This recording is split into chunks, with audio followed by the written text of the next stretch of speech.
Hi, everybody, and thank you so much for coming today to this seminar on the state of the unhoused in Sacramento and harm reduction principles and how we can implement them as student nurses. I'm really excited about the people that we have with us today, and I hope that you get the opportunity to ask them some questions at the end as well. So I have MK Orsulak. Am I saying your last name right? Yes? Okay. I never say your last name. um, so MK is a family physician, and she did her medical and public health training at Tulane in Louisiana. She's a graduate of the UC Davis Family Medicine Residency Program, and she's currently completing her primary care psychiatry fellowship. And just in principle, she is a harm reductionist, and she focuses on providing compassionate healthcare that's patient-centered to people who have substance use disorders, people with mental health issues, providing gender-affirming care, and then also reproductive health with a focus on people who are experiencing homelessness and people who use drugs, and more generally, people impacted by the prison industrial complex. And she's also just a wonderful friend and an inspiration, so I'm really glad that she's here. And then we also have Crystal, who is having some camera difficulty, but she is also absolutely wonderful.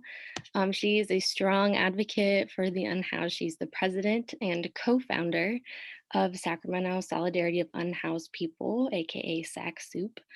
And she's the Western Regional Director for the National Union of the Homeless. She is the president of Sacramento Homeless Union, which represents over 2,500 union members. She's also been a medical assistant for 17 years. She completed her associates in science in applied science, criminal justice, and she's working toward her bachelor's now. And she is just like always in the encampments, providing resources to people, like everything from food and water and temporary shelter to like connection with medical care and transportation. And she's always in city council meetings, like advocating for folks on her birthday even. So she is just awesome, and I'm really glad that she's here. And then we have the lovely Dr. Camarena, who is our OB faculty. And she is a 2003 Sac State graduate, stingers up.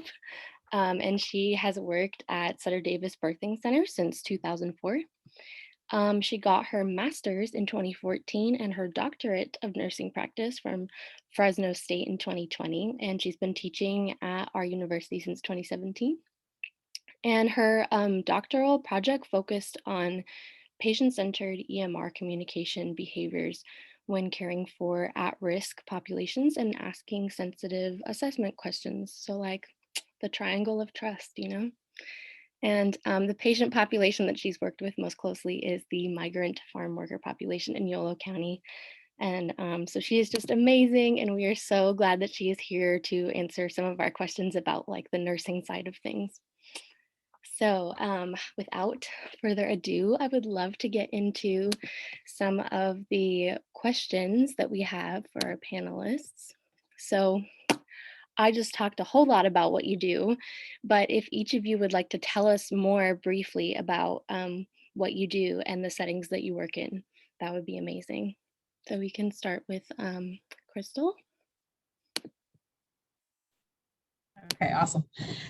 So I am kind of everywhere. Anybody who knows me knows that I'm everywhere. I'm generally in the encampments. Well, first I work a full-time job. I'm an in-home service provider. I take care of my grandmother who has dementia and is about 89 years old now. And I'm also a mom with 4 children. I'm also going to college. And then I run the union and SAC SOUP. And so what the union is organizing within the encampments. People are fighting for their own rights, organizing what they need. And then SAC SOUP is a coalition of just so many people. It's like 400 people, and it has been an amazing adventure. Like, I mean, literally when COVID started, we created SAC SOUP because everybody was like Sacramento Homeless Union, and we started listing all these names of groups that were coming to help us. And instead, we're like, hey, let's put this into a coalition form.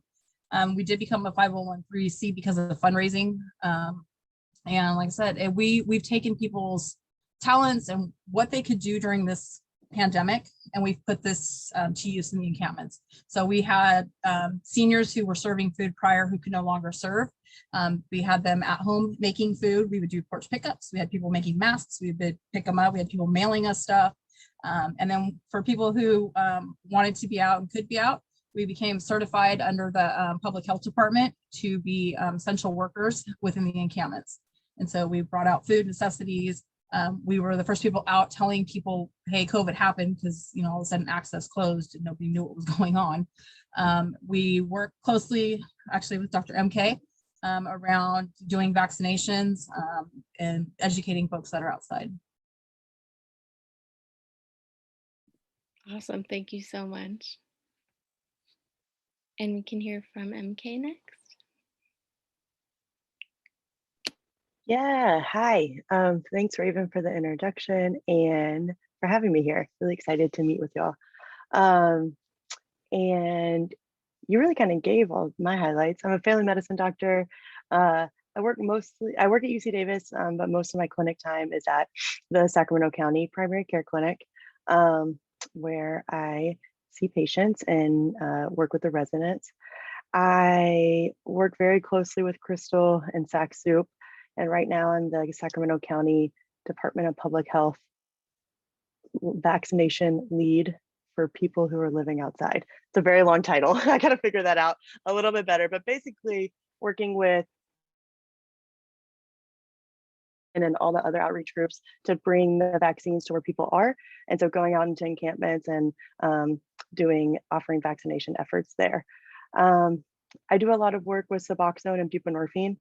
I also am an attending on the UC Davis inpatient addiction consult service and working on designing kind of full wraparound services for people who have substance use disorders. And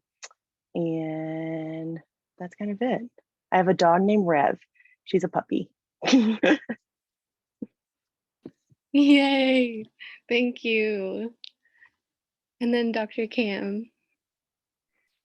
Hi, Raven also did an excellent job at introducing myself. I have been at Sac State since 2017 and spent most of my nursing career caring for mothers and newborns out at Sutter Davis Hospital, working in a collaborative practice with physicians, midwives, and nurses. I don't know if I could practice anywhere else. I love it out there. And then went back to school and got my doctorate in 2020, and my focus really was on EMR communication and improving patient-centered EMR communication behaviors, which was just like starting to be researched and hasn't quite made it to the nursing field yet, but I have goals. First, we have to be able to get back into the sim lab, which has been a huge block for us, unfortunately, with COVID. But we have a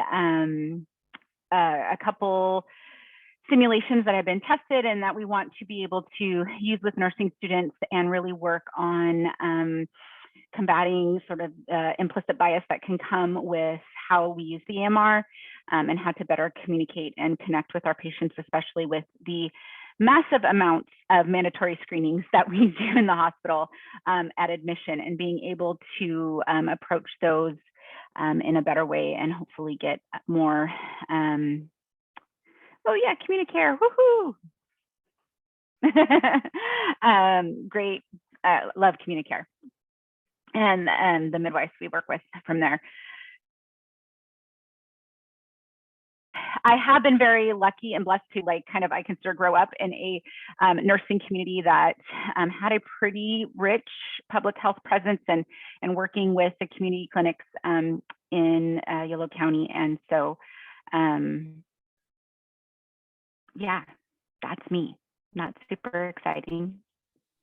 But I'm super excited about this. This is kind of like a little bit my new passion post or during the pandemic, and I've really have been working to see how I can tie that into some of the EMR research that I've done, and again, hoping to do that with simulation next semester. So. Well, I think, Dr. Cam, that it's awesome that you're doing that, because I feel like it's not really a part of our nursing curriculum in in an integrated way. So definitely needed, and I'm glad that you're even from a place of learning, learning more about it. So yay. My first question is for Crystal, who kind of has some slides prepared for us. But Crystal, can you tell us what we currently know about people who are living outside in Sacramento? Like, how many people are there? What do we know about how old they are? Race and gender demographics that we know, and how do people become unhoused in Sacramento? Okay, yeah, I kind of got it all on slides, but yeah, so just a quick overview, because I do work statewide. Statewide, we have 151,287 unhoused folks. That's in the state of California. There was a pit count done in 2019. It was actually prepped by Sac State and put out. And so we usually do those every 2 years, but because of COVID, we haven't been able to do it. And we know that the numbers have drastically increased. Here in Sacramento, we have 11,000 unhoused on the streets. 700 of those are children. And we currently have documented encampments. We have 93 of them that we have documented. What else? And then I have all the race and different stuff on the slides as well. So I don't know if you want me to pull that up now or. Yeah, if you want to pull it up, that would be great. Okay, it's like a whole presentation, so I don't want to take away from what you're doing. No, wouldn't be taking away from it. We want to know. Okay, so this is kind of long, but there is 2 attached videos that it'll stay within 20 minutes, I promise. But I want you guys to hear from the impacted voices and see what it's like being out there. So let me share my screen. Let's see if it'll let me share my screen.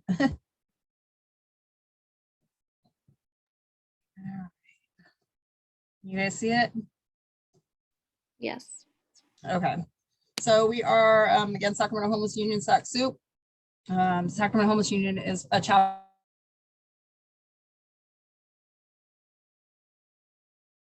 nationally homeless. At point in time count, again, it was 151,278 people. Sacramento is 10,000 to 11,000 people sleeping on any given night on the streets. These numbers are very low. This pit count is done within a 24-hour period with as many volunteers as they can get. A lot of times people do not get counted because in previous pit counts, it had brought policing and camps being removed. So a lot of times they're not counted, and it's a very grossly low number. So prior to COVID, this is kind of what things look like in Sacramento. This was taken in like December or January, it was taken, and then COVID hit.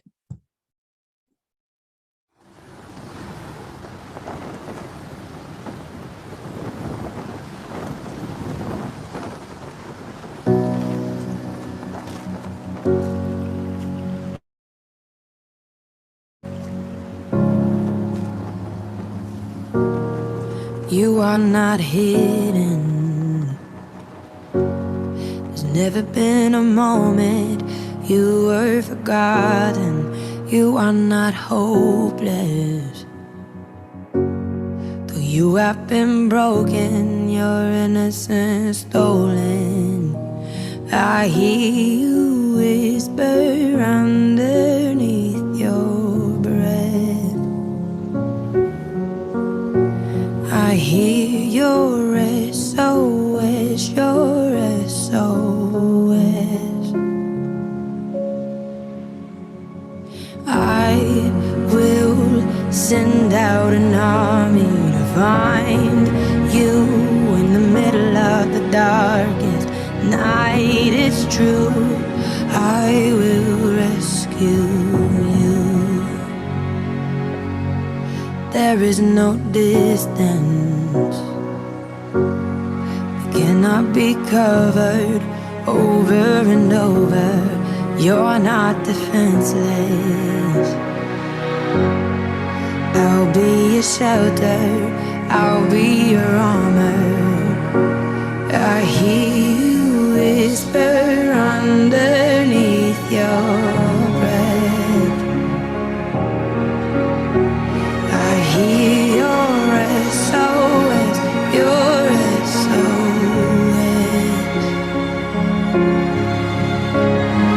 I will send out an army to find you in the middle of the darkest night. It's true.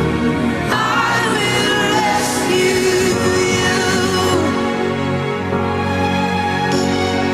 I will never stop marching to reach you in the middle of the hardest fight. It's true. I will rescue you. I hear the whisper underneath your breath. I hear you whisper you have nothing left.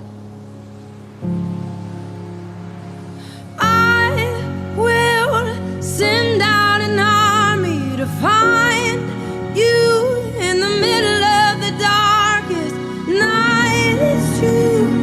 I will rescue you. I will never stop marching to reach you in the middle of the hardest fight. It's true. I will rescue you.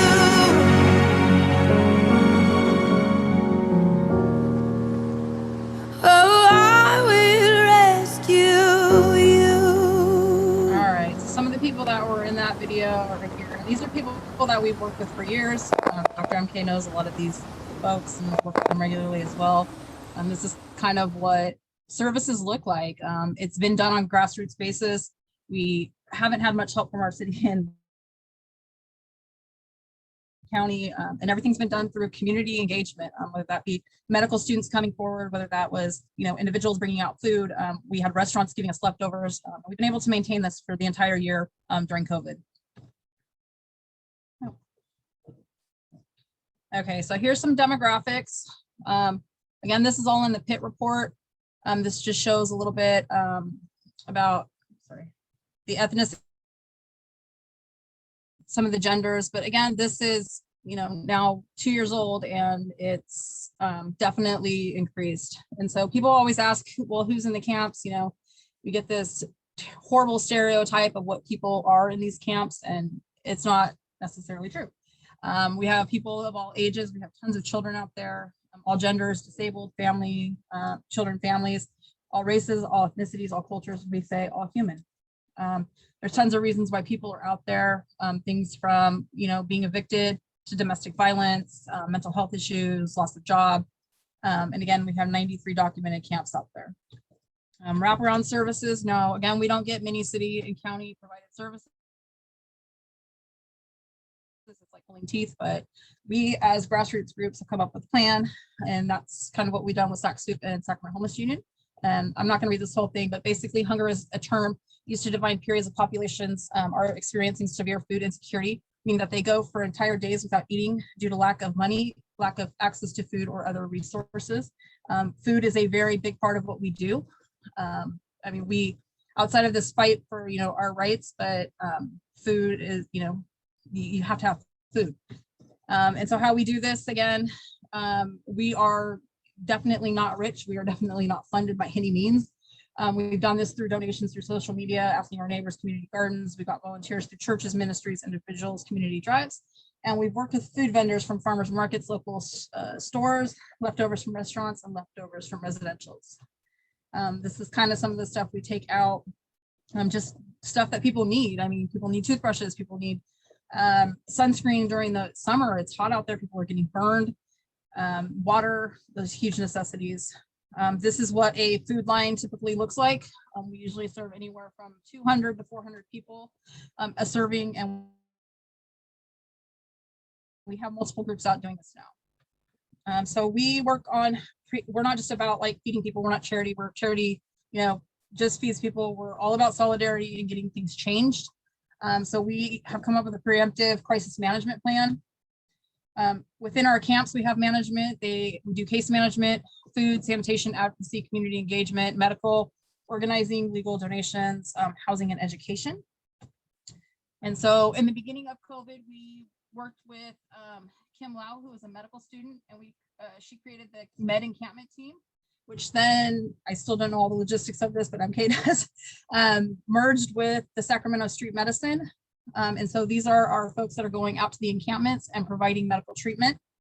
And what we looked for and what we still look for and what we still are engaging is mental health professionals, nurses, practitioners, medical students, medical assistants, domestic violence and trauma-informed advocates, harm reduction, sex trafficking orgs, and then of course doctors.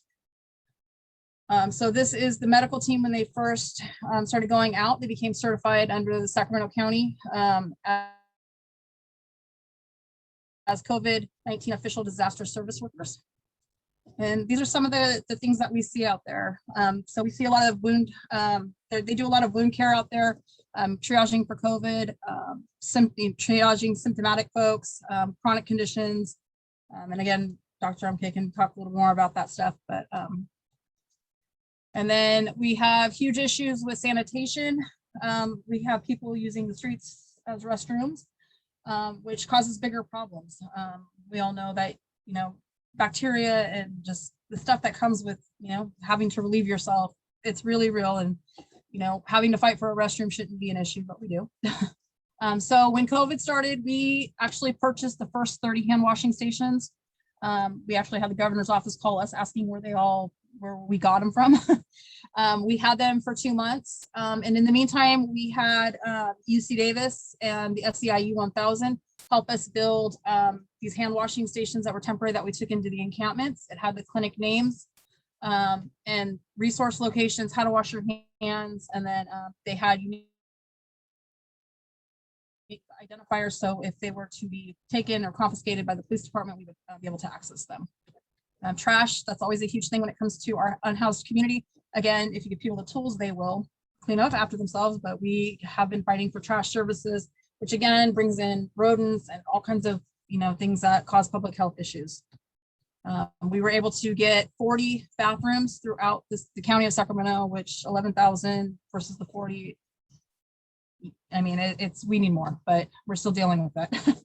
And so because we have not had access to restrooms, right before COVID started, they found E. coli in the Sacramento or the American River. So we were dealing with that. We have a lot of people that live on the river. It's access to, you know, somewhere being safe and being able to wash up.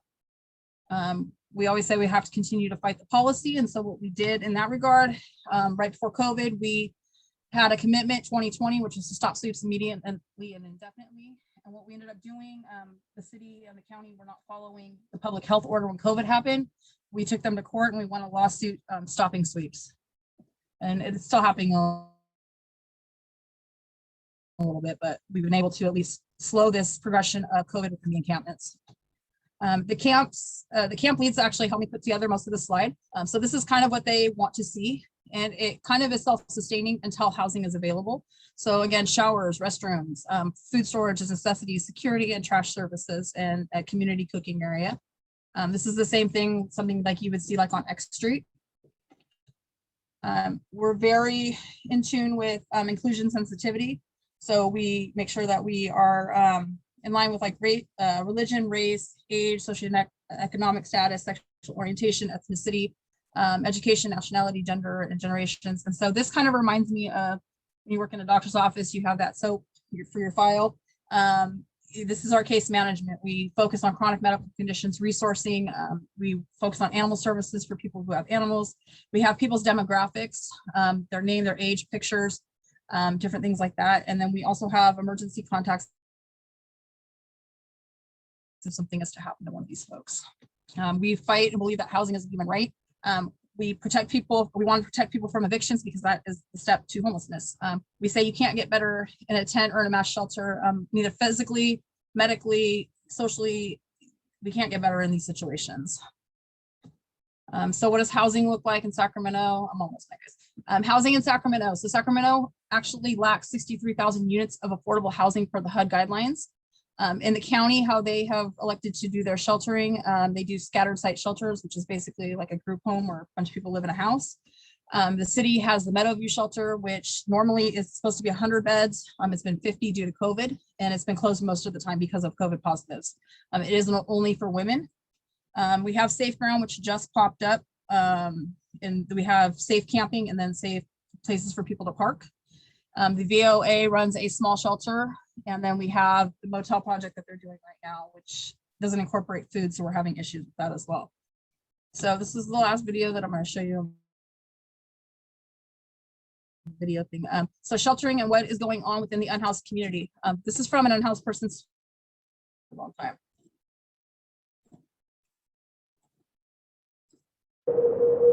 My name is Betty Rios. I'm from Stockton Boulevard Camp. I'm with California's Homeless Union, and I'm also homeless right now. And I've been out here for 15 years.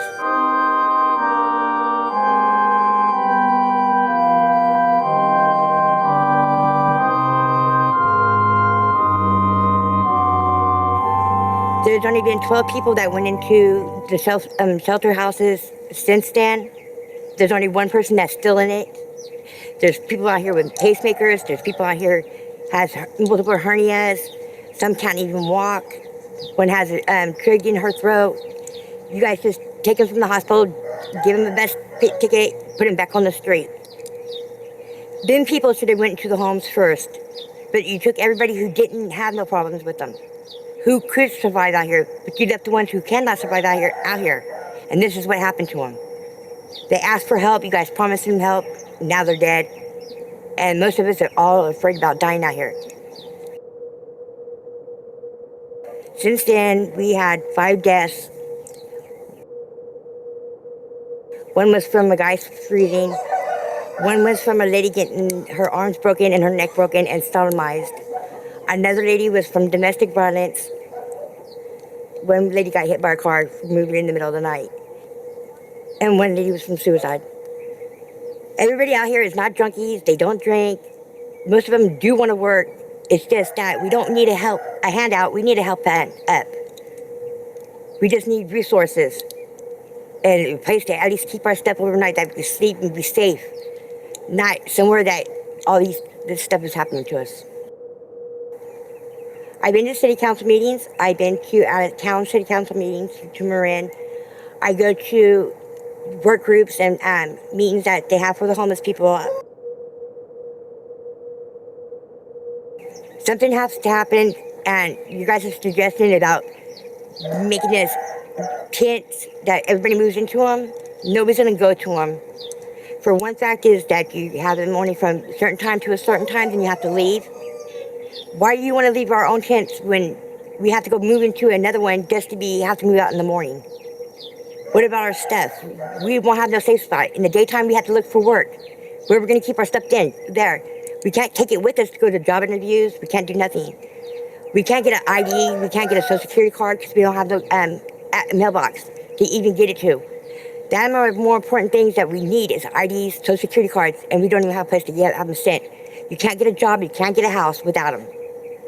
And on top of it, you're not going to be with your loved ones. If you have a child over the age of 12, that's a boy, they won't be able to be with their mom. The fathers can't be with their families because they're men. They have to go in their own places. This is not going to work. And the police, if you have to be police escorted in, nobody is even going near them. Nobody trusts them. They all think they're liars. There's only one officer that was good. That was Officer Hall. Now he's getting to a different county. He's the only one that worked with us. Other ones don't even care. You guys need to finally get somebody who cares out here. Most of the mess that people think they see that they can be done in is actually from the cops and the security guards coming and actually tearing up our stuff, and we have nowhere to throw it away at. I don't fight. I don't steal. I don't do drugs out here. I don't drink out here. I don't do nothing. period. I'm also the peacemaker out here. Everybody trusts me. They listen to me. My first meeting I had out here, I had 21 people show up. I've never seen to a meeting that had more than 21 people at the meetings at the first time. I'm just glad everybody sticks behind my back. I just don't want to be on my own doing this because I know it takes more than just one person. And I know it's not going to be solved overnight because there's too many of us. I'll let me turn off. But again, so most Americans are one paycheck or one bill or one national disaster away, one medical emergency, one slumlord, or one something away from being becoming homeless. So that's the end of that. Oh, stop sharing. All right. Sorry, it was kind of Thank long. you so much, Crystal. No, it wasn't too long. It was like a little crash course. Thank you. Really appreciate it. I feel like you addressed both questions that we were going to ask you, but if there's anything more that you want to say about like wraparound services or like what's needed. I think just continued community engagement and just being able to shift the narrative that it's not what people believe, and that again, any one of us at any time, I mean, COVID is like the perfect example of this. Like anytime, like a small business can close down or a medical bill or something can make us homeless. And I think that as far as wraparound services and engagement, the people have needs, and especially working in the medical field, like up until like around COVID and maybe like a year before, we didn't see medical people on the streets and people wouldn't get those, services. And so it's really cool that people are like coming to where they are to like change this narrative, and also, teach this community that like we can work together and we can solve this. Thank you. So, MK, can you tell us what some of the health effects are of living outside and what are some of the barriers to treatment? Oof. I just want to say I love you, Crystal. Thanks for sharing that and holding that space. I would like to start to like open it up to the folks here. I guess I'll start with like, and we can do it just a raise your hand in the Zoom chat. We'll start with the low barrier thing. Like who has ever provided medical care for someone who is experiencing homelessness?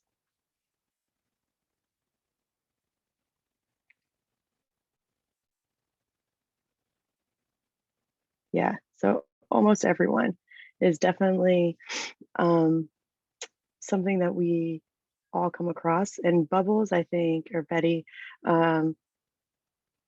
described some of the things that that people see and people deal with, and that the medical conditions that people have. And living outside just exacerbates every single one. Let me see if I can share my screen real quick. Does anyone want to talk about, and feel free to type it in the chat if you don't want to like unmute and chat. But what are some of the barriers that you all have seen, like in your time, in life, in medicine, in any of the above? Like, what are the barriers you see for people who live outside?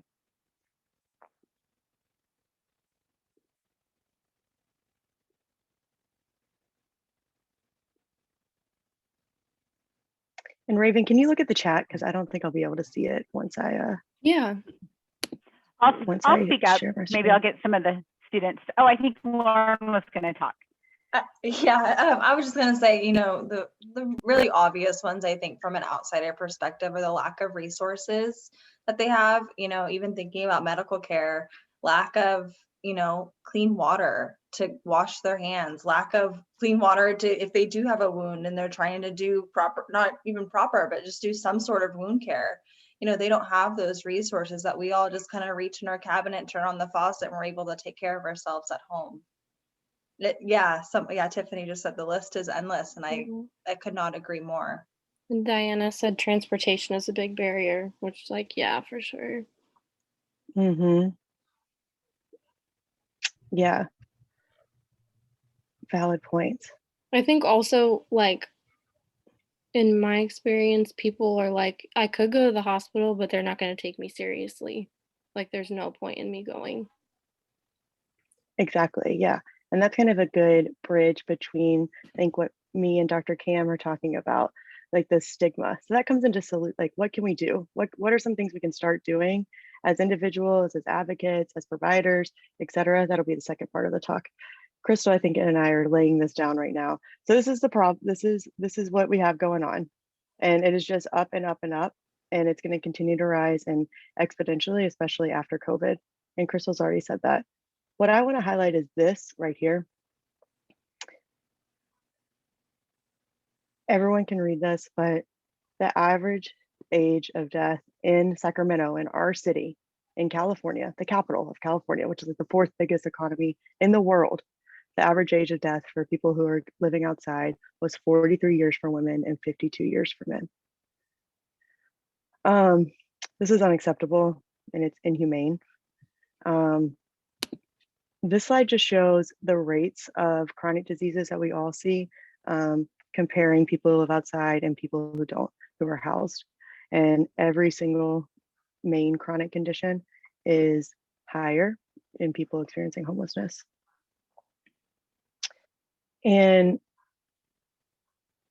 this is a very long presentation, which I can send to you all if you want, but I just wanted to focus on Sacramento is not doing a good job. We are in the hall of shame, and Crystal highlighted some of the things.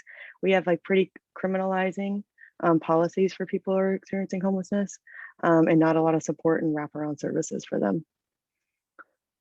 So that's the background. We talked about the barriers a little. What are some of the health effects besides? So we always think about wounds and chronic conditions. Obviously, it's so much harder to get medications, get transportation to appointments, and care for your wounds. But what I want to kind of talk to you all about is some of the other health effects of living outside, beyond those. Does did any come to mind? Mental health. Yeah, spot on, exactly. Any others?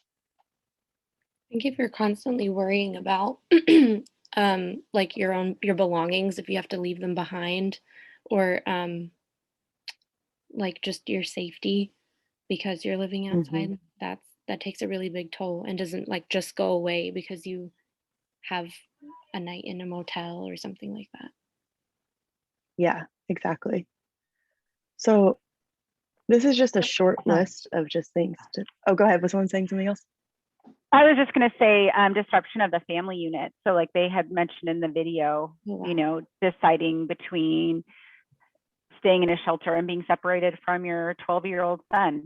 I have a 15-year-old son. I couldn't imagine being like, all right, dude, we'll see you in the morning, you know? So those are really tough choices, and disrupting that family unit, I think it affects a lot of these things, especially mental health.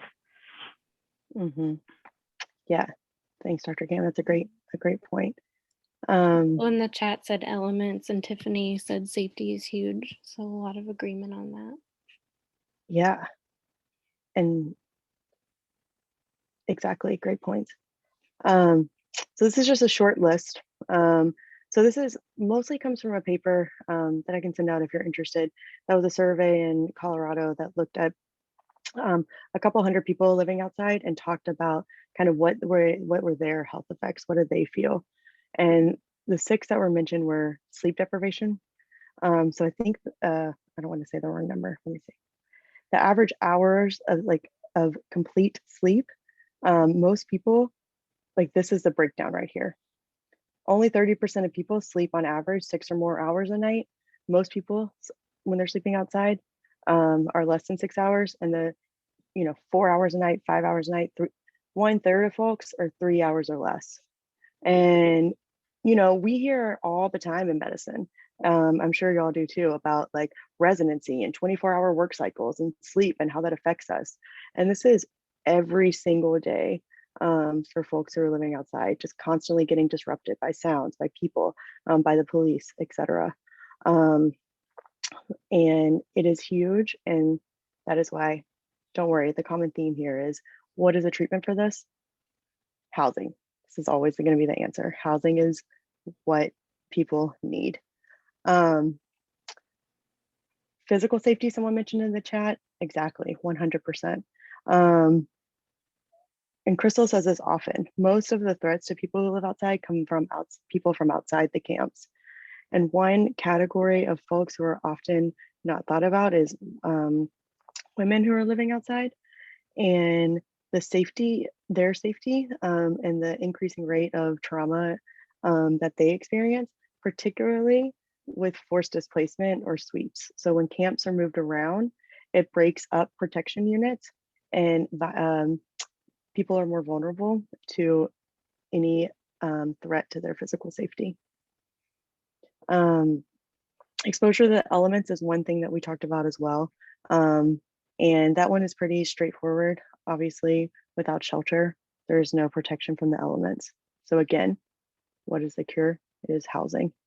And then mental health, I can't see your name, but thank you for bringing that up, because such a huge important thing is that 65%, so a significant majority of folks say they are constantly, continuously, all the time, stressed and anxious about the possibility of police contact. And the people who experience contact with the police have a 50% higher risk of mental health than people who are not.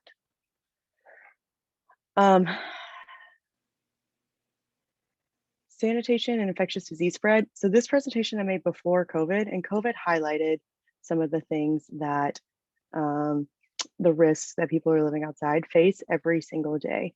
And no access to sanitation, no access to bathrooms, limited access to information, limited access to testing. And now we're back here at limited access to vaccines.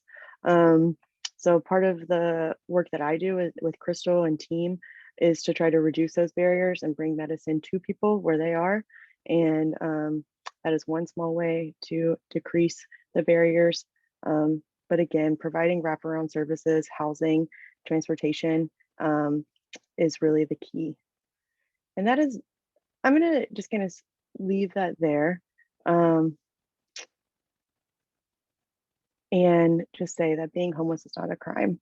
How we treat people experiencing homelessness with constant criminalization is, and housing is healthcare.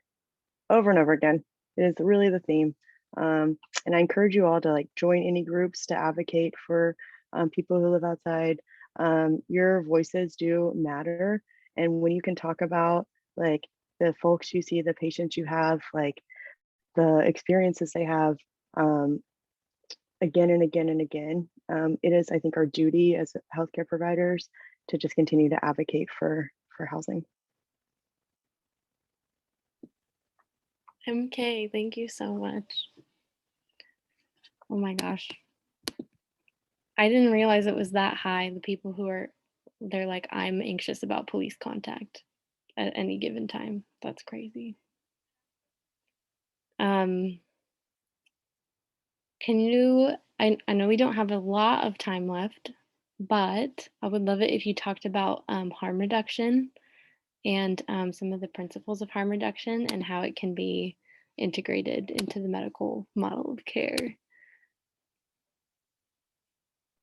Can I show a video? Would y'all be interested in seeing a video about the war on drugs? Or is this old news for y'all? It's I think the best summary. Yeah, okay, The war on drugs? Yeah, it is. Well, I'll talk about the war on drugs on my own time, but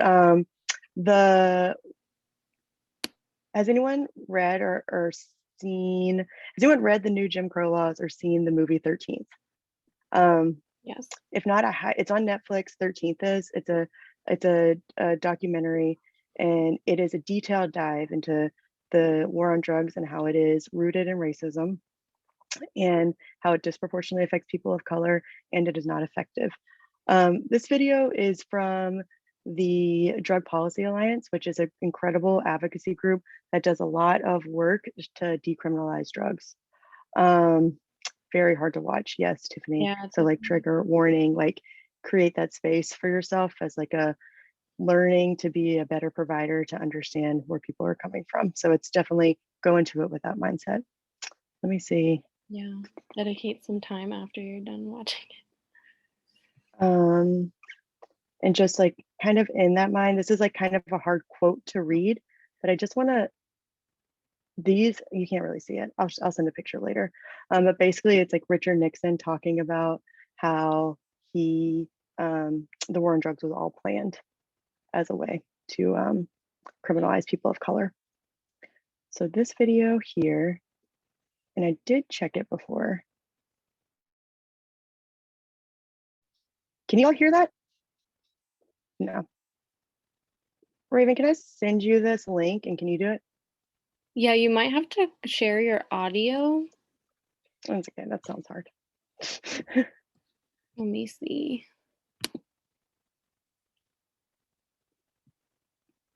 Let's see. Like, look at you, Crystal, being more tech savvy than me. It's all embedded. I got teenagers. Okay, hold on.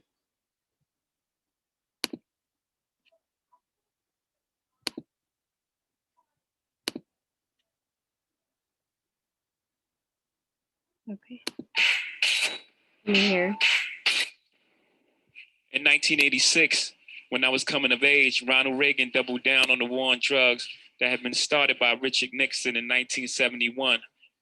Drugs were bad, fried your brain, and drug dealers were monsters. The sole reason neighborhoods and major cities were failing. No one wanted to talk about Reaganomics and the ending of social safety nets, the defunding of schools and the loss of jobs in cities across America. Young men like me who hustled became the sole villain, and drug addicts lacked moral fortitude. In the 1990s, incarceration rates in the US blew up. Today, we imprison more people than any other country in the world. China, Russia, Iran, Cuba. All countries we consider autocratic and repressive. Yeah, more than them. Judges' hands were tied by tough on crime laws, and they were forced to hand out mandatory life sentences for simple possession and low-level drug sales. My home state of New York started this with Rockefeller laws. Then the feds made distinctions between people who sold powder cocaine and crack cocaine, even though they were the same drug. Only difference is how you take it. And even though white people used and sold crack more than black people, somehow it was black people who went to prison. The media ignored actual data to this day. Crack is still talked about as a black problem. The NYPD raided our Brooklyn neighborhoods while Manhattan bankers openly used coke with impunity. The war on drugs exploded the US prison population disproportionately, locking away Black and Latinos. Our prison population grew more than 900%.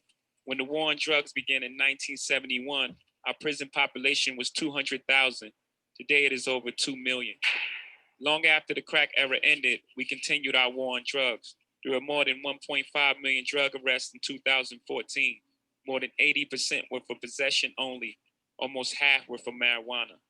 People are finally talking about treating addiction to harder drugs as a health crisis, but there's no compassionate language about drug dealers. Unless, of course, we're talking about places like Colorado, whose state economy got a huge boost by the above-ground marijuana industry. A few states south in Louisiana, they're still handing out mandatory sentences for people who sell weed. Despite a booming and celebrated 50 billion legal marijuana industry, most states still disproportionately hand out mandatory sentences to Black and Latinos with drug cases. If you're entrepreneurial and live in one of the many states that are passing legalized laws, you may still face barriers participating in the above ground economy. Venture capitalists migrate to these states to open multi-billion-dollar operations, but former felons can't open a dispensary. Lots of times those felonies were drug charges, caught by poor people who sold drugs for a living, but are now prohibited from participating in one of the fastest growing economies. Got it? In states like New York, where holding marijuana is no longer grounds for arrest, police issue possession citations in Black and Latino neighborhoods at a far higher rate than other neighborhoods. Kids in Crown Heights are constantly stopped and ticketed for trees. Kids at dorms in Columbia, where rates of marijuana use are equal to or worse than those in the hood, are never targeted or ticketed. Rates of drug use are as high as they were when Nixon declared this so-called war in 1971. 45 years later, it's time to rethink our policies and laws. The war on drugs is an epic fail.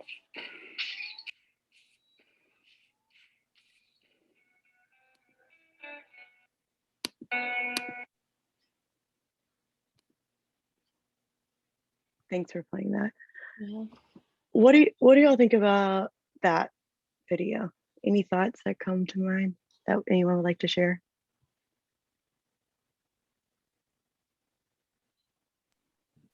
I think it falls backwards into kind of what we deal with the homeless crisis. Like when you look at our camps, you know, the numbers, when you looked at, you know, the ethnicity in that, it isn't representative of what it is.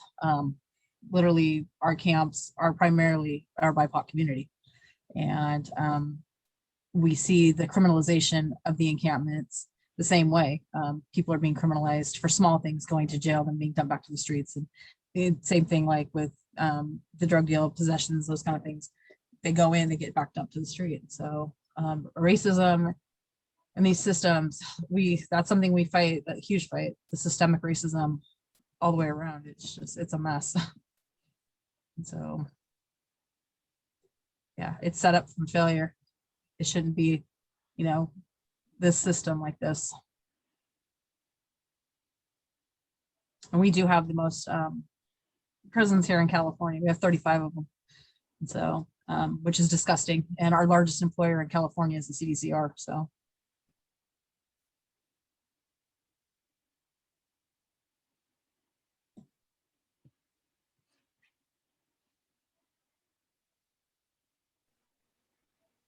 Anyone else feel like sharing any thoughts or have any takeaways from the video?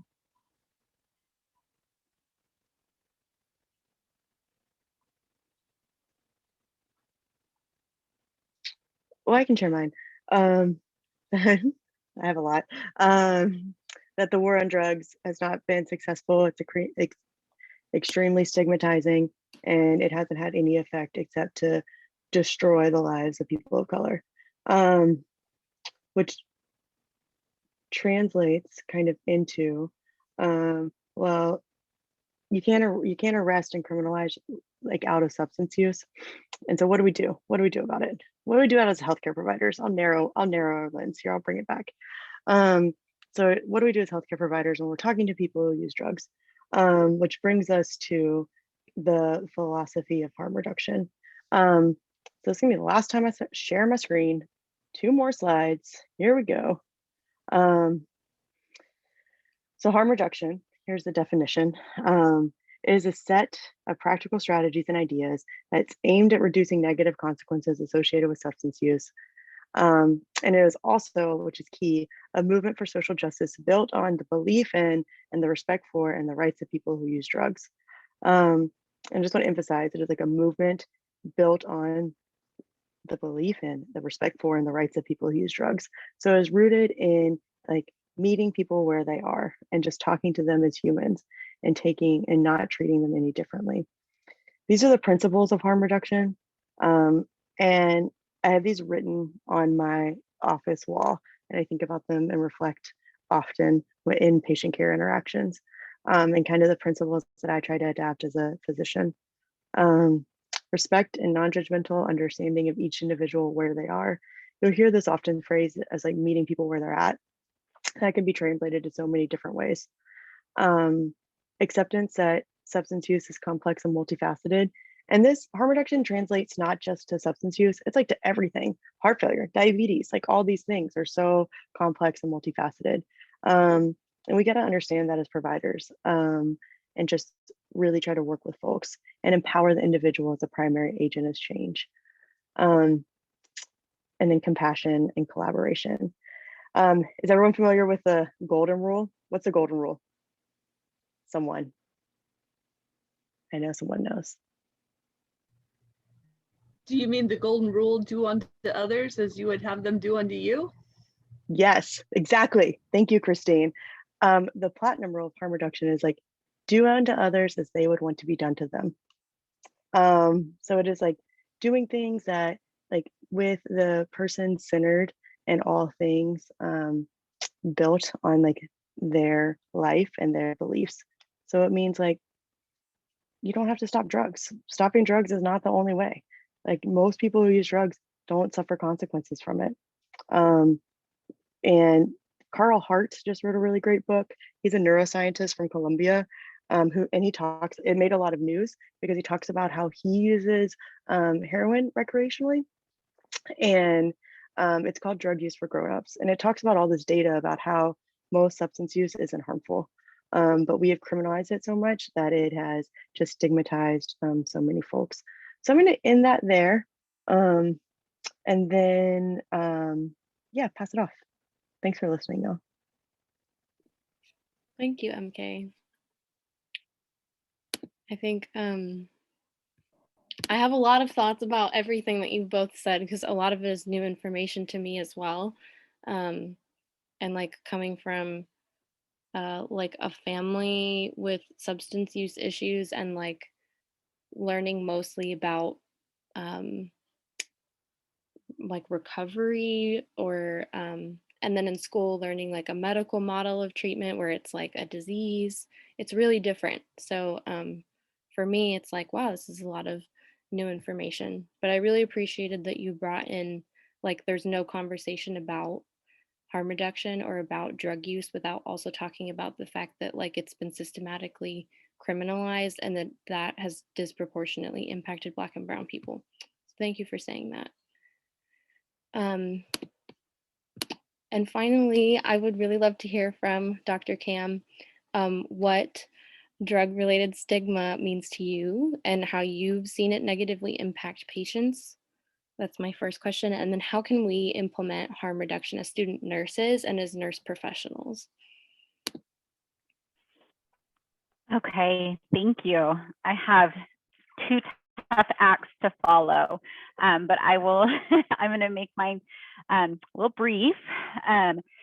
So the first question, what does drug-related stigma mean to you and how have you seen it negatively impact your patients? So I'm just, those of you who've had me, like Raven in class, know I love to tell stories. So this happened very recently, actually, and not long before I got this invitation to speak. And it really, I thought, highlighted the stigma we see in the maternal newborn environment. So we had a patient come in through the ER, and anytime you have worked in OB, you know that patients who come through the ER typically, and it depends on the hospital, but typically they get the stigma that they have no prenatal care, they're not sure what MD is, they haven't had that education. This woman was an adult African-American woman, pregnant, in a lot of pain. And the first thing that the lead nurse said when we got the call from the ER that this patient was coming up is, she goes, she's an uncommitted patient, meaning she hasn't established prenatal care. She is probably on drugs and is probably in preterm labor abruptly because she's high on drugs. So this patient was assigned to me. I took her in, roomed her, and very quickly realized, by just asking a few simple questions, why she was there, that it had nothing to do with that initial bias that the charge nurse had. She, in fact, did not have regular prenatal care because she was caring for a chronically ill and disabled child who has been hospitalized a lot himself over the last half a year, pretty much her whole pregnancy. And she was having a lot of pain from actually round ligament pain, or that stretching we talk about in OB of the uterus as it grows and stretches, because she did so much manual moving and turning and bathing and all of these things for her son. You would have never, the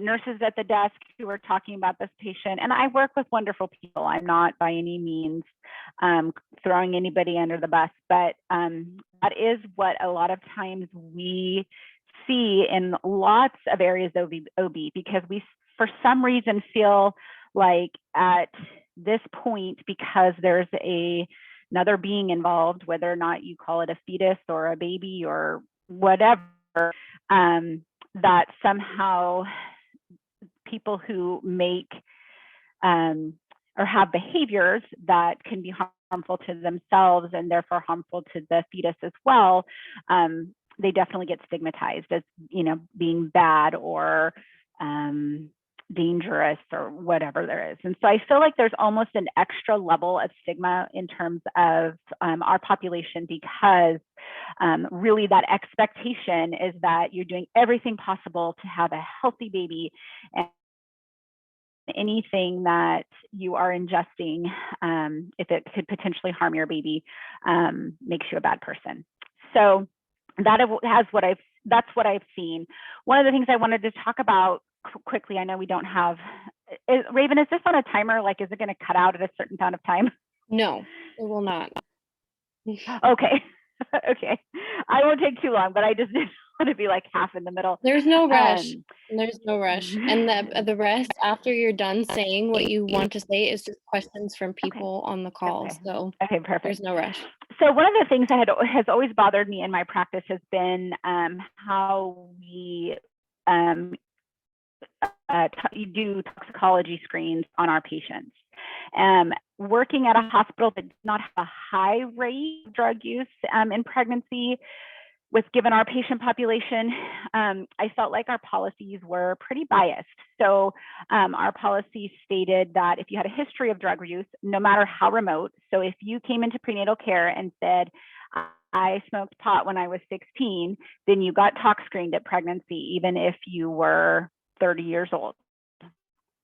Some of these have changed, but our patients at the community clinics were screened. So that would be community care, would be Davis Community Clinic, Hanson Clinic in Woodland, and Salud Clinic in West Sacramento. They were all routinely drug screened, regardless of their history, where our private care patients at Sutter Medical Group were not. Some other things that we saw were patients who presented without prenatal care.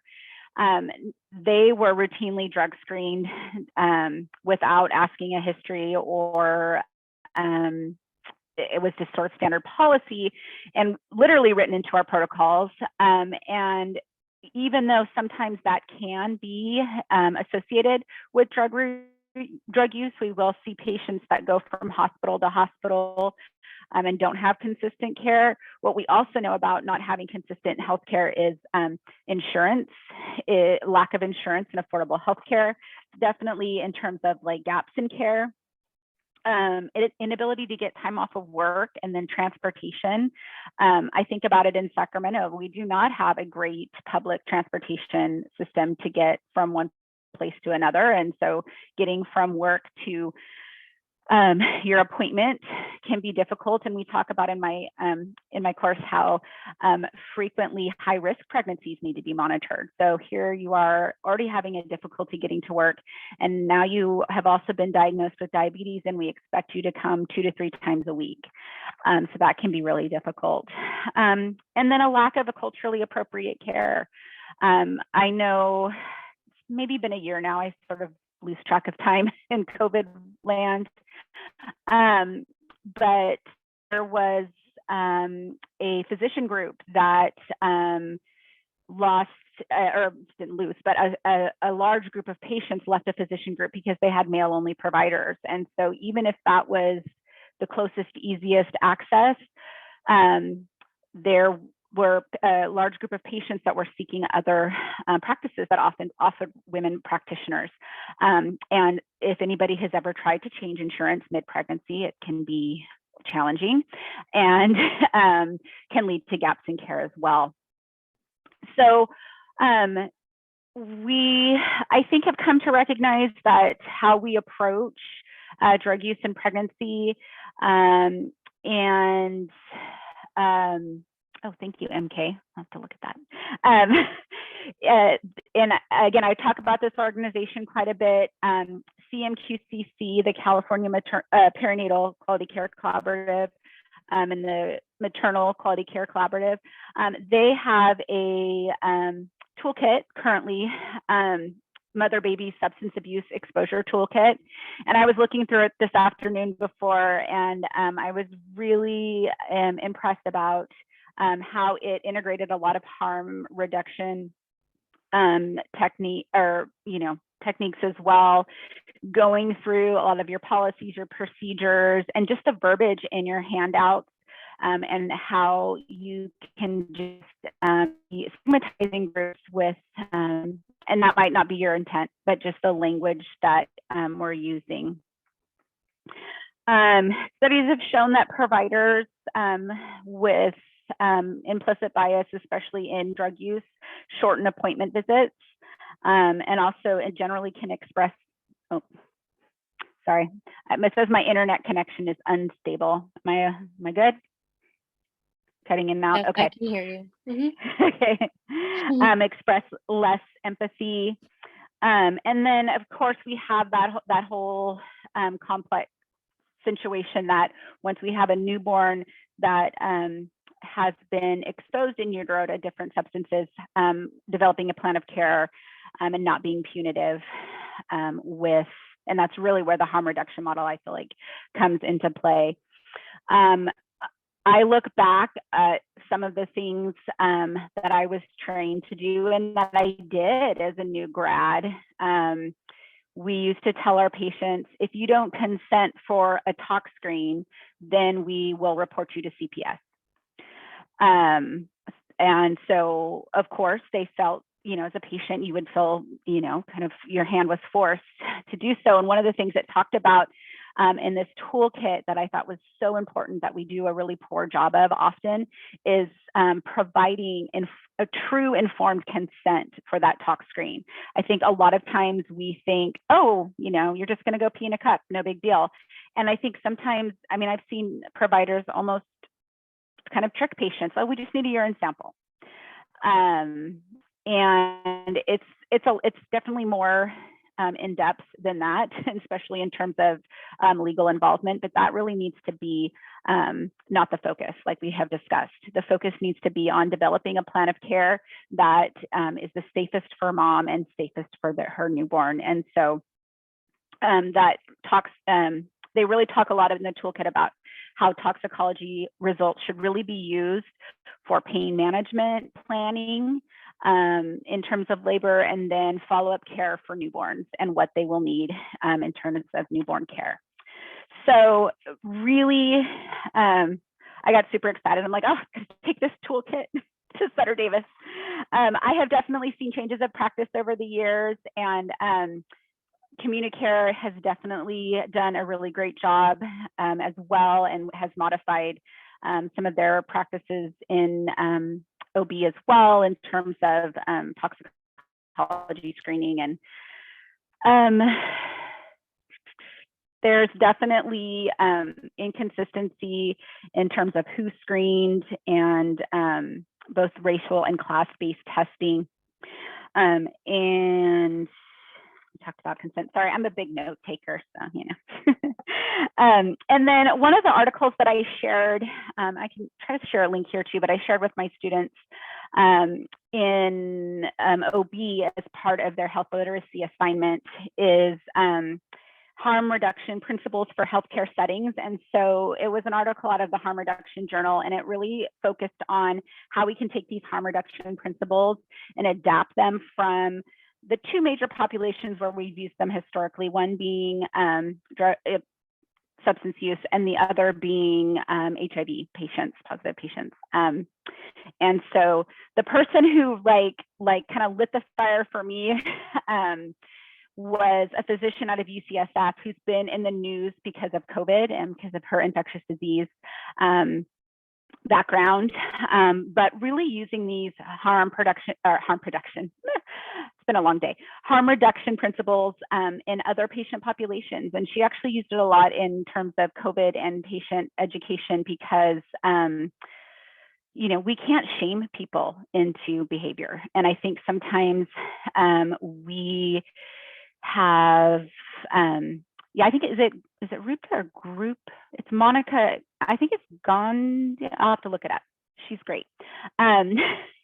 So I think that what I take away in terms of the population of patients that I take care of really is some of these principles, and MK discussed them. This article takes them a little bit further and adds a few more principles that relate to, I think there was 4 in your slide, but really beyond the respect and dignity and individualization, but being pragmatic, finding solutions that are going to work for your patient and then this family. So, you know, we're not just taking care of the mother, but how can we set up this family to be successful? And what resources can we give them for them to be successful? And then one of the things that I like is their principle of incrementalism, which is just like celebrating any positive change in the right direction. So, you know, we do that in OB, right? Like, you changed your first diaper. That's awesome. You are on the road to parenthood. You know, like we get super excited. So using those principles as well, because I mean, especially as students, right? You like that like immediate feedback, just a little thing to kind of encourage you to keep going. And then it's also important for providers too. This can be something, and I've seen it in the providers that are caring for our patients. I've practiced with them for like 17 years now. And as they've gotten tired and seen a lot over the years, they become a little bit less compassionate to these harder populations, because it's hard to give so much and sometimes feel like the patients are, you know, aren't being successful. And that's our judgment. That's on us, not them. But, you know, we're as humans, that's what we do sometimes. And so the other thing I liked about in this article, it talked about accountability. So not only accountability for our patients, but accountability for providers. And we have to be okay with saying, you know what, no, I was wrong. This was not a good plan. Let's, you know, what can we do and redirect and not take it so personally, and really work to individualize the care with patients. So in terms of harm reduction as students and then as future nurses, you know, things like, you know, events like today, anytime that you can collaborate with people in the community that are serving at-risk populations in the community, so important just to like, I mean, I think of back to nursing school, you know, way back in 2003, you know, I didn't think outside the hospital. You know, it wasn't until grad school that like I sort of realized this population existed out of the hospital. You know, because you're just so hyper focused, right, on I didn't even know if they teach you in first semester anymore, you know, like how to change a bed, you know, the sheets and all of that, right? They do. Probably could put a we do our little corners. So. Yes, a mitered corner. We probably could do a little bit less on mitered corners and a little bit more on community outreach and meeting community health needs, because health is beyond the hospital, right? Like we see them for such a little period of time. And, you know, in OB, we really talk about how we can really have a pivotal role as being a starting point for this young new family starting out and help model and encourage positive behaviors. But you're not going to shame somebody into being a good parent. And so that's where I really have started to look towards this harm reduction model and adapting it into my practice. One of the areas that we have seen actually in terms of our patient population, and I would imagine probably throughout the area, but I can just speak for the patients in our practice, is we have seen a huge increase in prescription opioid abuse, or use, sorry, abuse, bad word, use. And so we are working. So I think that it's been eye-opening for our practice to see, you know, you have the stigma in your mind of somebody who is using substances, and being able to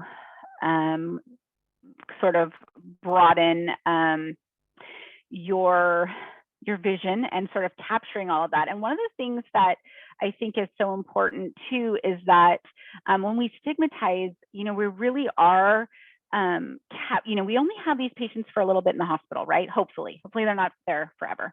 Some feel like they're there forever, but hopefully not. And we captured this little period of time, right? And what is the chances we are truly seeing them in their environment and their behaviors? It's probably pretty small. Now, it's going to be different than a practitioner that's in the community and is a primary care practitioner. Hopefully, they're able to develop more long-term relationships, but we're seeing a little piece of it. So if we're already seeing this much, and if we go in and stigmatize and say, oh, you know, all drug users are whatever our stigma is, then we're going to be missing, we're like making that view even smaller. And so it's just really important to know that, especially in terms of drug use in pregnancy, just because you don't see it now or you do see it now doesn't mean that it's an ongoing behavior, an ongoing problem for that patient. So I had the funniest patient the other day. She had smoked marijuana before her pregnancy, got pregnant, stopped smoking marijuana, but her blood pressure went up. She had chronic hypertension. And so she said, and so she took all these blood pressure medications during her pregnancy. And then after pregnancy, she's like, she called me into her room. She says, Christie, can I ask you something? And I said, sure.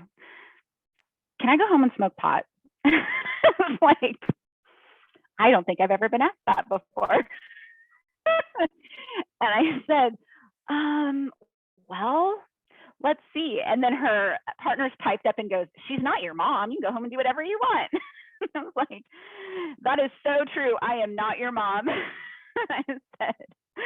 I said, are you going to smoke outside away from your baby? And she says, oh yeah, I'll be smoking outside, and I would never smoke in front of my baby. And I said, all right, well, you know, you got to do you, and just do you as safe as you can. And but it was funny. I've just never had anybody. She goes, I don't like this blood pressure medicine. I want to go back to smoking pot. And I was like, all right. Who's to say that that's what's the risk benefit between your labetalol and marijuana? I don't know. So that was my long-winded harm reduction / substance use in the perinatal population. Yay, thank you so much, Dr. Kim. That was really funny, actually. I so love OB patients. They're hilarious. yes, They're they like the really best are. story. Oh my gosh, they crack me up. So honest, like really. It's like I joke that I'm like, and being an L&D nurse is like a priest. They think like when I walk in the room, they can tell me whatever, and there's just like nobody's ever gonna know because you know, and it's true, right? But for the most part, I just wanted to like quickly like get a little bit of my EMR piece in here. We do a lot of mandated question asking, right? As screenings, domestic, interpartner violence, substance use, what else? Depression, all of these. And I would be very interested to see a study of, you know, I think if you were to ask nurses, you know, we do a lot of these screenings upon admission, right? Epic's got them all flagged. If you don't do them, you're going to get a little red check mark, right? I would be really interested to see if you could get nurses to honestly respond, like, you asked these, you know, you went through these questions. How many of these did you just answer because you assumed, oh, well, you know, she's a successful, young, white, 32-year-old college-educated woman. She doesn't use substances, so I'm going to just go ahead and say no and, you know, go through. I would be really interested to see. I think sometimes we as nurses get in a hurry and don't take the time to connect with our patients and look at the EMR as terms of tasks and things to do and boxes to check. And I think that it is often doing our patients, especially our at-risk patients, a disservice. So that's my 2 cents on the EMR. Thank you so much. Yeah, I think I really love that you emphasize like incorporating harm reduction as a way of like rethinking what we think ourselves about like all the values and the like moral judgments that we make about drug use and like what it means to us and what it means when other people use drugs. And I think also the accountability piece as healthcare providers is going to be really important, not just like for ourselves, but when you hear, I think, other people in the clinical setting doing things that are questionable or like that are microaggressions, learning like a tactful way to be like, that is not correct. Dr. Monica Gandhi. Yes. So I want to open it up for questions from folks on the call. So whatever questions you have for any of our speakers here today, you can unmute yourself, you can put it in the chat box, either way. I had one for Crystal. I wrote it down. How often do you find yourself at odds with the city and local governments? And how much of your limited resources, including time, do you have to spend on those altercations? So yeah, I go toe to toe with the city and the county all day, all night. And unfortunately, the way I feel about it, and people can dream, is that we should all just get along and help fellow man. But that doesn't work out. So we actually spend quite a bit of time. Every Tuesday I'm in city council. And then during the week and board, whichever one is doing whatever they're doing. We spend a lot of time fighting around housing, around policies, ordinances that keep getting put to push people farther down, including like sit-lie bans, removing people from the infrastructure.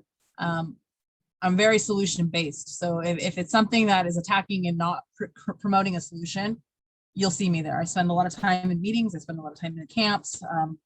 And the great thing about that is we have organized it to where our unhoused community also knows what's going on and also is showing up at City Hall. Right now we're doing everything via Zoom, so it's a little bit harder, but we were having meetings prior to City Council and then marching into City Council. And so we do fight against these, the lack of policy. There's no like structure when they do these things. It's like, hey, we're gonna put up motels, but forget about food and we're just gonna throw you into a food desert. You guys can figure it out. And so it's been a constant battle. We fight locally, statewide. We fight. We actually just finished fixing our demands. We have 11 pages of demands. And I know that's a lot, but there's a lot of things going on. And when we run into where we can't get along and we can't agree and we can't figure out a solution, all solutions, because homelessness affects us all. It's not just about the unhoused, it's about businesses and residents and everybody else who's being affected by this. When we can't come to a solution, like we during COVID, we have taken it to court. We have civilly asked for cease and desist to quit moving people around. And of course, like I said, we first try to work the steps of trying to work with our officials, and we have taken it legally. So we have a lawsuit currently. We want to writ a mandate against the city of Sacramento, enforcing them to leave people alone and to follow the public health orders. And then statewide, we have multiple lawsuits. You guys may have seen them. We have San Lorenzo, we have Sausalito, we have one in Chico, they just won. We had some input on the LA one. And so we're gonna keep going. We're pretty crazy.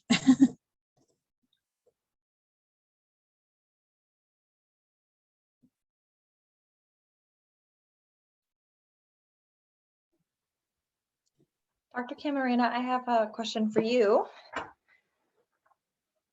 So you were, and I'm going to kind of take it back to the patient care aspect, but you were discussing, reviewing the policies and procedures at your facility. You noticed some discrepancies and biases that may have previously existed. And just, thinking about us as nursing students and future nurses on the floor, what are ways that if we notice, how can we, advocate for change at the hospital level? Yeah, that's a great question. I would say a great place to start, and it's, of course, I hate to say this, but it's almost like with NCLEX, it depends. It's going to depend a little bit on the facility and the structure of the facility. So one of the things that I, really love about my hospital is it's small, and although it's part of Sutter as a whole, we do have a lot of independence in terms of our policies and procedures. Some more like Kaiser's, a little bit bigger, a little bit harder to really push change through. But with that being said, do not let that deter you. A great place to start, I would say, would be with your assistant managers. If you're lucky enough to have a clinical nurse educator, that's really their job to stay up to date with evidence-based practice and keep policies current. And they'll know those different routes to go to make that happen. The other several organizations, and I know UCD has them for sure, Sutter used to, although they've kind of not as active, but interdisciplinary practice councils, those, or I think that UCD calls them unit-based or unit practice councils. Those are great. Even as a new grad, you can get an opportunity to, even if you aren't officially a member, they're usually open to the units and get a chance to have your voice heard. And a lot of times it's just people, let me tell you, it's not super fun to write a policy. So we typically don't want to have to go back and review them unless we have to, and that's fine. But it's not like, every year we go and read them all. They come up every so many years and they're reviewed. But if it takes a fresh set of eyes to go through them and be like, hey, this is not okay. Here's my evidence, right? Like here's for me, I could go to CMQCC and say, this is out of their toolkit, this is a best practice. And most of the time, the nurse educators are like, thank you, you did my job for me, you made it easier. So, and they'll kind of take that and run. So just kind of knowing that, who your resources are, kind of chain of command, but you're not going to call the CEO up and be like, hey, this has got to change. But, starting within your unit and working with an clinical educator is a really good place to start. Thank you.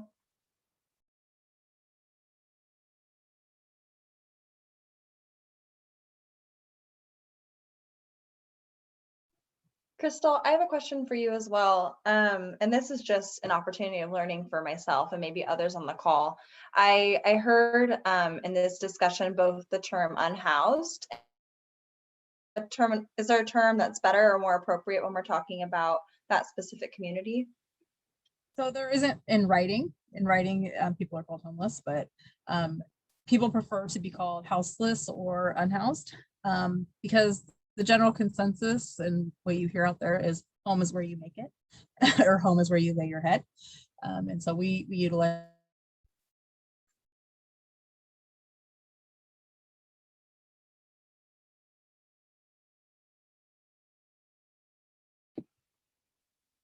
Crystal, did we lose you?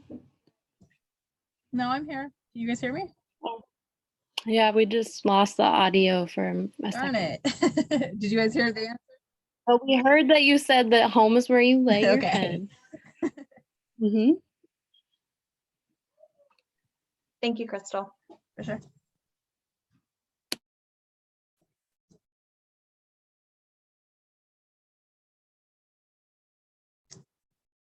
Can I add like something just really quick to what you guys are talking about, the harm reduction element?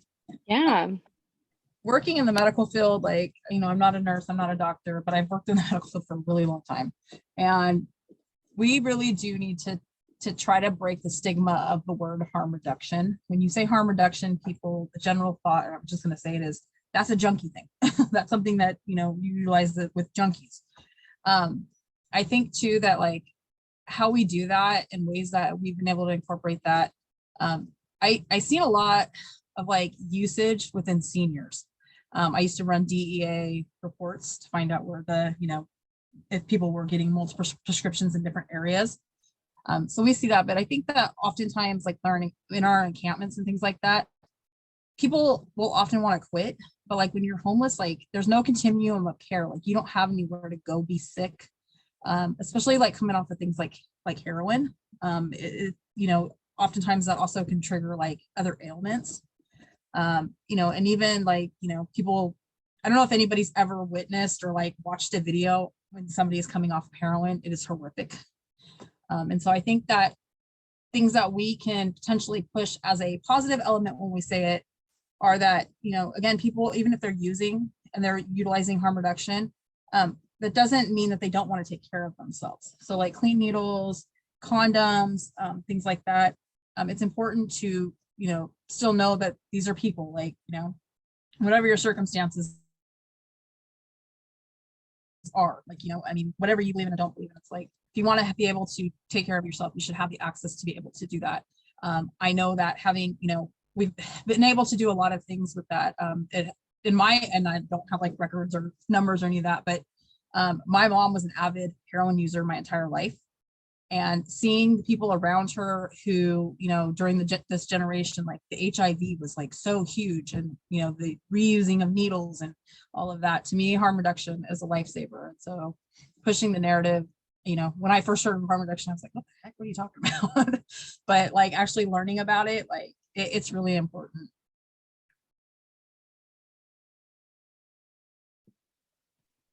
Yeah, one of the things that always made me kind of giggle, but got me very interested in harm reduction was Dr. Gandhi was talking a lot about harm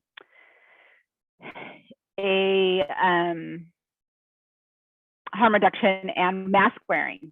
So you don't think of it as mask wearing, right? Like we're you know, encouraged to wear masks during COVID and all of that. But how politicized it became, and like shaming people for not wearing a mask. And if you weren't wearing a mask right, if your nose was sticking out, like, you know, oh my gosh, you're this horrible person, right? And people were really like hard. And so a lot of her messaging was like, hey, they're trying, they got a mask on, right? I mean, you know, let's meet them halfway, and, you know, maybe provide some, you know, encouragement, like celebrate, well, you got a mask on. I mean, you know, your nose is hanging out, but that's all right. But I think that goes to show like that the model can be used for lots of different things, and not just with drug use. Yes, absolutely. Sean in the chat said to MK, I don't really have a question, but I just really appreciate your words as well. The war on drugs and systemic racism are directly responsible for a lot of damage to these communities, not to mention asset forfeiture paved the way to militarize the police force we see today, regularly disrupting and killing people in these communities. True that. So we're kind of at the end of our time, but I can, if it's okay with all of you, share your contact info with students and some of the resources that you shared here today. And I just want to thank you again so much for being on the call, if you are on the call, whether to listen or to speak or both. And yeah, I'm just really grateful, and I feel like I learned so much. So yes, we have some contact info in the chat that I will share. Thank you so much. You're all incredible. And thank you, students, for coming on a Friday night after exams and all of that. Thank you, everyone. Thank you. Appreciate you guys. Thank you. Bye. Hey, Raven, is there a sign-in sheet for this session as well? No, I just took a screenshot of participants. And I think I know what semester all of you are, so it's okay. Sweet. Yeah.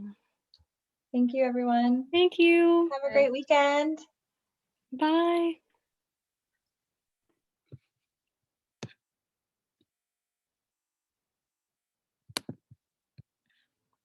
Bye. Bye. Bye, MK. Appreciate you. I appreciate you.